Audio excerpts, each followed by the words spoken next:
Greetings, friends and future friends. Today's video is on the Korg Nautilus. Now, what I want to show you today is a little closer view of the MIDI setup I'm using with the Korg Nautilus, how I can use the Korg Nautilus to play these other keyboards. And I also want to show you how I can play the sounds inside the Korg Nautilus in a combination mode using my software. When you're in combination, you can actually set each sound to respond differently to each MIDI channel. Really cool stuff. So let's get into the studio and see how those things work. Okay, we're here in the studio. And before we dive into the Korg Nautilus and I start showing you things about MIDI in the keyboard, I want to map out how I do MIDI in my studio. So these are the devices I'm using now in the studio. And the first device, of course, is the Korg Nautilus. I'm using it as a MIDI controller. The next is my Alienware PC, where I can record audio and MIDI. Then I have the MIDI Solutions Thru box. Then the MIDI Solutions merger box. Then I have the ST4 MIDI selector.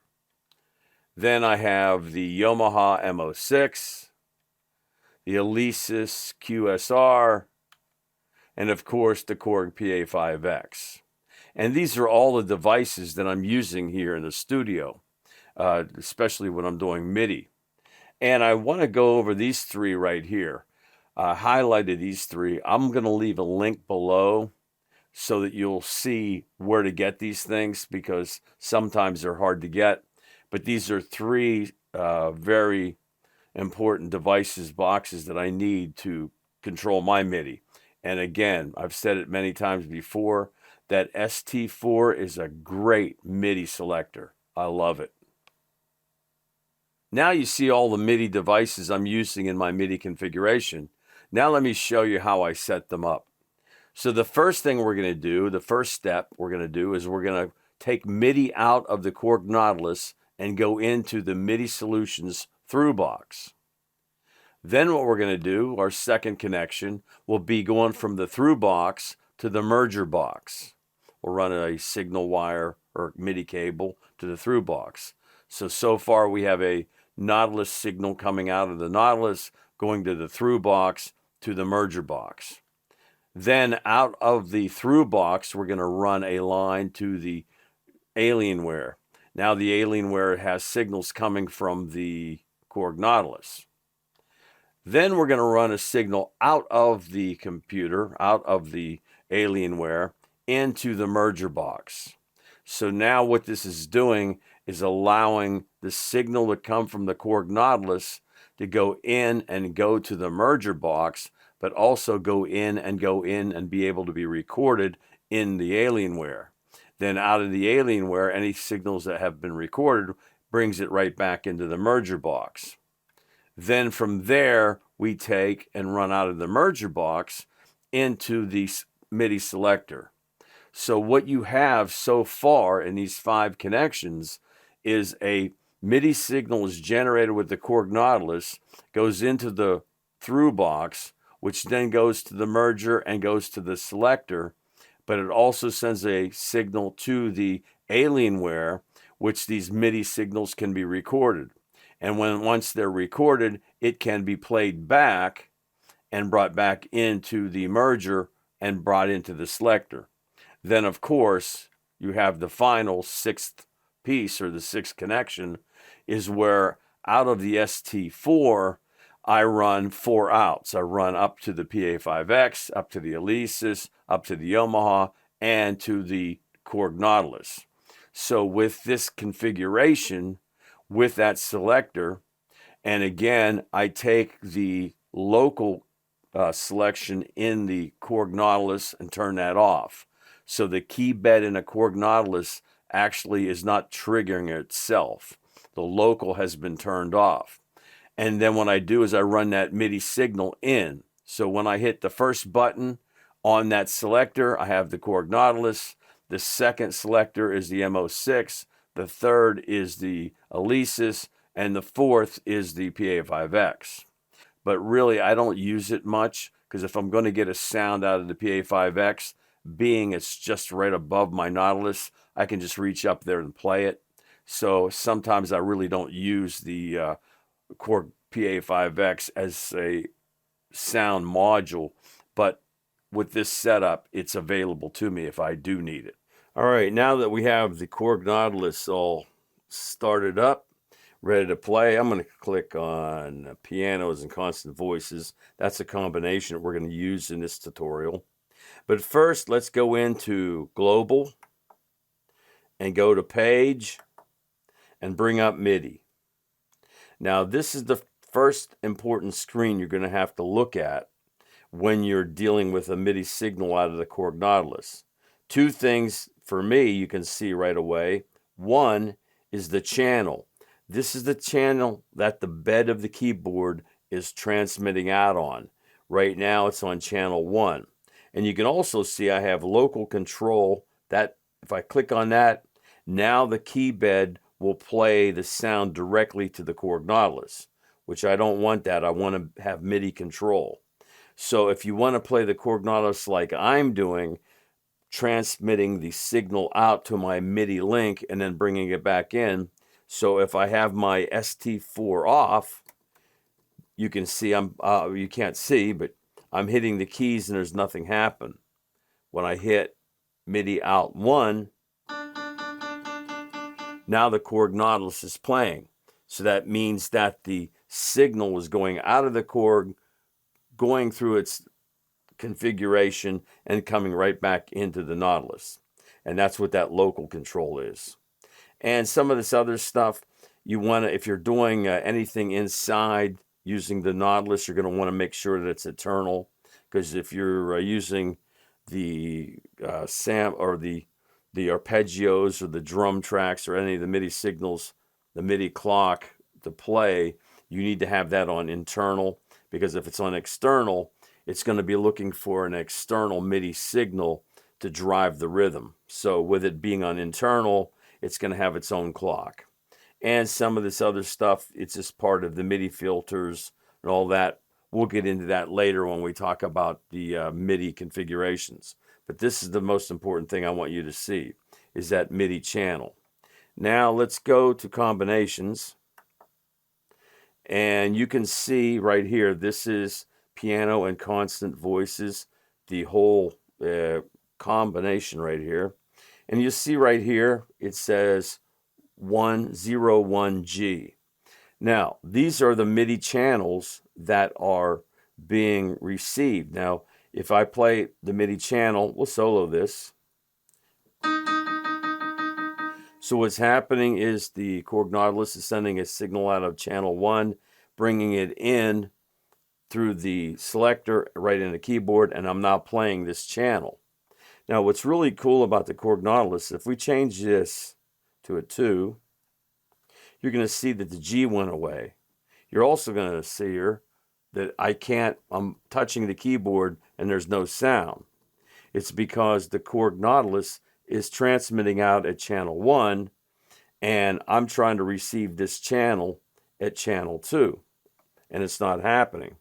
So if we go to Global, hit MIDI, Page, hit MIDI, and we change this to channel 2, and we go back to our combination, now we can play that key, this sound right here, because it's now transmitting at channel 2, and we're receiving this channel, this sound on channel 2. And you're also going to notice that now that it now says O2G. What's really cool about the Korg Nautilus, whatever channel is being broadcasted through the Korg Nautilus, whatever channel it's transmitting on, it'll show up here as a G. So right now you see that's 2G. Now if we go and make this 3, there's no G on the 3. But if we went back to Global, hit Page, hit MIDI, and we change the MIDI channel to 3, and we go back to our combination, now you're going to see that it's O3G, and that channel 2 and channel 1 just say O1, O2, and channel 3 has the G. This is a very handy little thing because sometimes when you get involved in this sound and you're programming it, you forget what channel that you have the keyboard set on to transmit. And sometimes it gets confusing, and you always know, oh, when you see that G, you know that that's the channel that the Korg Nautilus is actually set up to transmit on. Okay, went back to our MIDI configuration, and I set this back to channel 1. So let's go back to our combinations, and you can now see that we're 0, 1, G. Now, this GCH means that it's more or less like an omni selection of all these channels. So if we go over here and solo this, you can see we're still on channel 1, but now you can still hear these sounds. And what's happening is it's picking up any channel, basically. It's kind of like a general channel. But if we change this, let's solo this.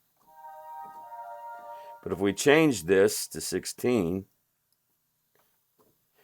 I'm playing and you're not hearing any sound. Now if we go all the way back down to 1,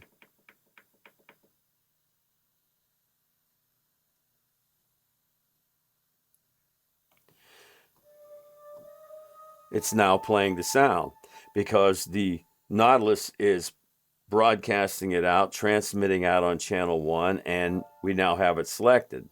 But also, if we go all the way to general channel, it's also picking up that signal. So in stuff that's not very important to have separation when you're doing a MIDI recording or anything, the G channel works pretty good. But then remember, when you're doing that, you have to understand that some of these sounds will be triggered when you have it set to general channel. All right, to give you another example how you can play sounds using MIDI signals, let's go over to here and let's solo this. It's called Guiding Square. Go back to global, hit page, do MIDI. We'll set this to channel 6. We'll go back to combinations. Now you can see that this went from 06 to 06G. And if we play,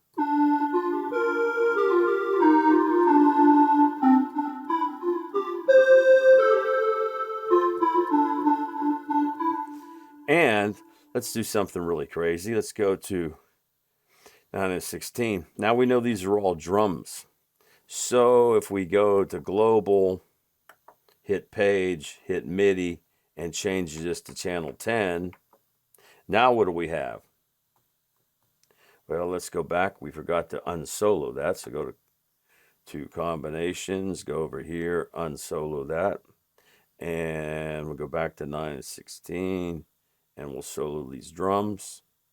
And now, because we've changed it to channel 10, you can see the 10G is above there. And we have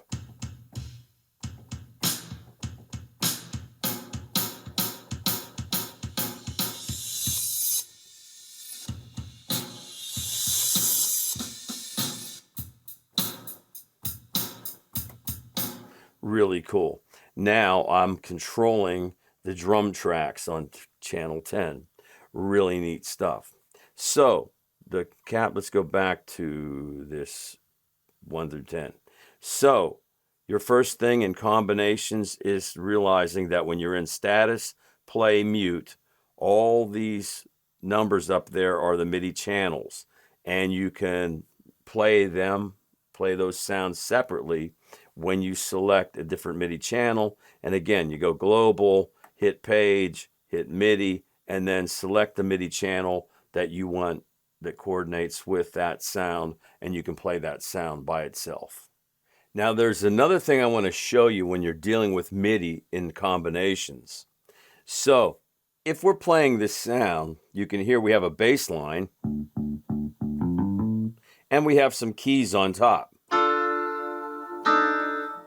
And if we want those keys to sustain, we hit the damper pedal. But we don't want the bass to sustain, because if it resonates or sustains, it's not going to sound as crisp and clear. So how can we change that? Well, what we do is we, in combinations, we hit page, brings us to this screen, and you say MIDI filter and zones. Now, right now, if you look down through here, you're going to see enable program change, enable aftertouch, enable damper. You can see on the bass track of 6, the damper's off. So we're hitting the bass line. I'm holding down on the damper pedal and nothing's happening. But if I click this,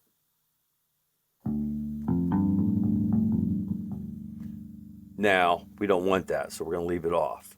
So this is the first set of menus that come up that are very important. And again, that's when you're in combinations, you hit page, you go to MIDI filter and zones. Now in this first MIDI filter, you have enable program change, enable aftertouch, enable damper, enable partment switch, and yada yada, going down, enable ribbon, all that. You can change that. MIDI filter 2 brings up enable real-time control knobs on 1, 2, and 3. So now if you have something going on with that knob on the deck of the keyboard that you like turning or playing with, it makes it sounds really great, but you don't want it to be on this track. So in other words, if I wanted, this button knob number 1, I would click that. Now knob number 1, whatever it's doing, whatever you programmed to do, will not work on the bass line or the 6th track of that thing. Turn that back on. And that's what that is. Then MIDI filter number 3, enable switch 2. Some of these sounds have different sounds linked to the switch. There are 2 switches over by the joystick. That's switch 1, switch 2, enable foot switch, enable foot pedal, and other controlling change messages. So if you have a control pedal, because the Korg Nautilus has 3 inputs. It has a damper, a foot switch, and a foot pedal. So if you had a volume control, theoretically, if you hooked up a volume control to foot pedal and you wanted the volume control not to be controlled on the bass track, you would click that off. Now, that enabled foot pedal, which would be a volume control, would not affect that bass track. It would affect everything else, but the bass would still be there, which this is a handy little thing, because if you did want to bring down the volume of something while you're playing, but you wanted to maintain the volume of something else, and you had it connected to a foot pedal, you just by tapping that on and off, you could control. Because if I have the volume control controlling the sound, that sound on 6 and 5 and 4 would not be controlled by that foot pedal anymore. So this is another little handy thing to know when you come back in here. And of course, then we'll get into this later. We'll go when we get into combinations, we'll take a look at this. This is the key zones where you can control the triggering and all that. But today we're talking about MIDI. So we're going to go back to MIDI filter 1 again. Enable program changes, and all these lists right here, MIDI filter 2 and MIDI filter 3. And how you get there is when you're in combinations, you hit page, hit MIDI filter and zones, and there you go, MIDI filter 1, 2, and 3. Okay, for this example, I'm going to show you how I can control the sounds inside the Korg Nautilus with my software. And without getting into it too much and making this video long, what I've done is I've soloed track 1, I've soloed track 6, which is the bass, and if we go over here, I soloed track 11, 12, 13, and 14, which is the drums.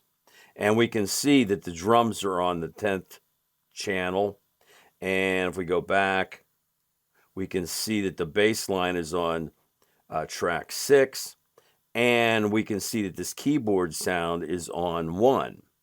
So to show you how that works, we know the keyboards are on channel 1, the bass is on 6, and the drums are on 10. So let's go back here. Now let's go over and hit our global, hit our page, hit our MIDI, and we go down to 1. We have the keyboards. We go up to 6.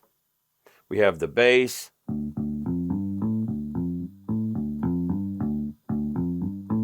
And if we go to 10, we have the drums.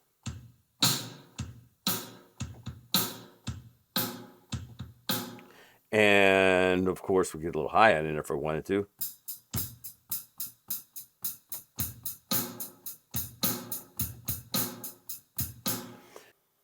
So what just happened here is now, for this example, we're going to record 3 tracks in the software, but we have channel 1, keyboards, channel 6 is the bass, and channel 11, 12, 13, and 14 on channel 10 are the drums.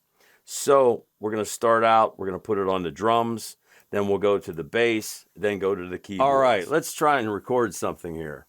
Now I have my software set up real quick. You know, we're not going to do a big production here, but I have channel 1, channel 2 is track 2 is actually, track 1 is channel 1, track 2 is channel 6, and track 3 is the drums on the channel 10. So let's start recording the drums, and we'll get into this, okay? And we have the keyboard on the Nautilus set to 10, and if we hit record, we'll get started here.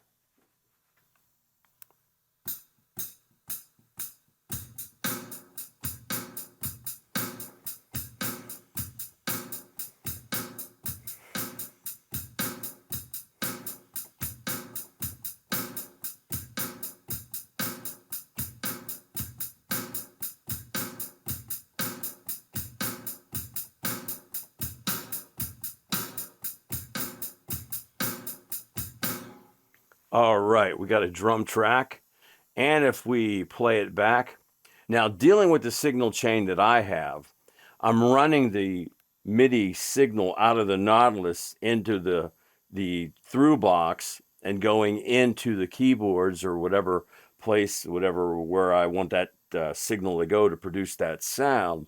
It's also going into the Alienware. So sometimes the Alienware signal will come out and mix, and you'll have a little bit of a distortion, or you'll actually have an echo coming out of it. So what I usually do is, when I do my record, is I'm recording on channel 10, but I also set the channel's playback to channel 9. So if we actually played this back, nothing should happen. It's playing it, but we're not hearing it, because it's playing back on channel 9. And then once we click it to 10,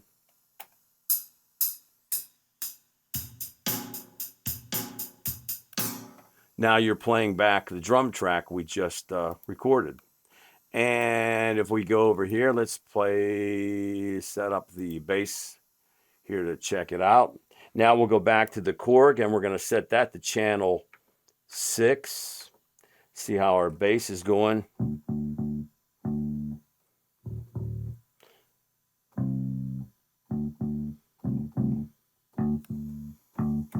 Sounds good.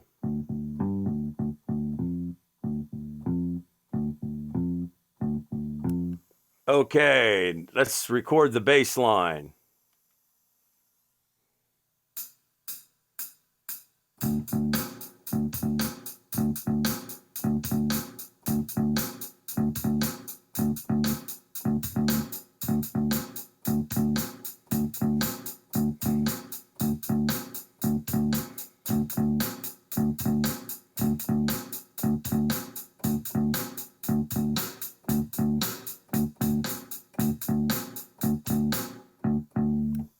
Okay, and now we'll do the same thing.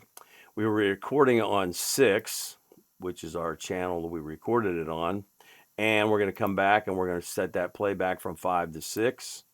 And although it's not the most perfect bass line, it should be there.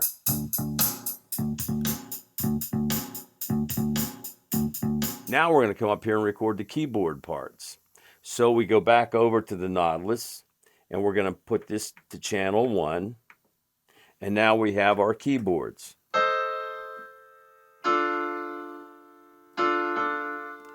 And go back. Hit record.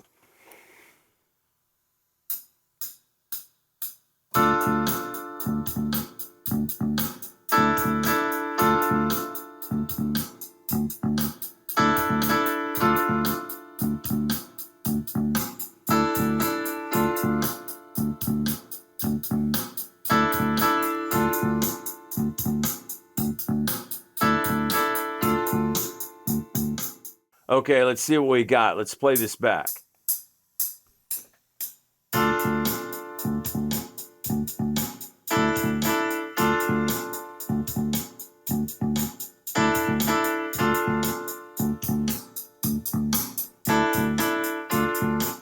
And there you go. We just did multi-track recording with MIDI.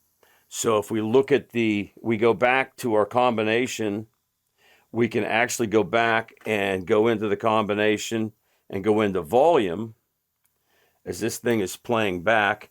And what we'll do is we'll put this on a loop and we'll start to play it. You can see we can change the keyboard volume.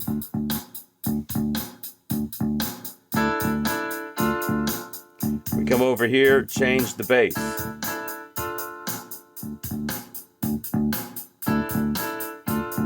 If we go to 9 and 16,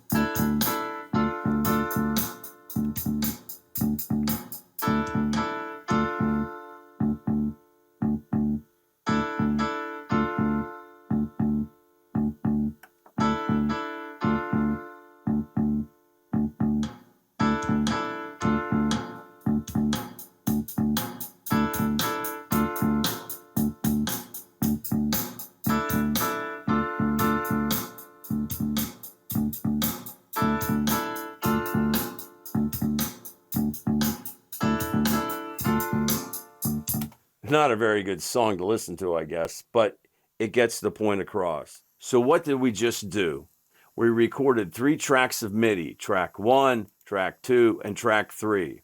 And then because we designated track 1 to go out channel 1, track 2 to go out channel 6, and track 3 to go out to channel 10, we were able to play the sounds inside the Korg Nautilus. Because if we go to 1 through 8, we see channel 1 is the keyboards, channel 6 where the bass was is on channel 6. We go to 9 through 16, and the drums were all on channel 10. You could get more involved in this. You know, we could go back and layer. Remember, you have 16 channels in MIDI, and you could actually create 16 different sounds and actually record 16 different MIDI tracks and bring them into the Korg Nautilus and set them up with different sounds. And this is how you take an external source of MIDI and bring it into the Korg Nautilus.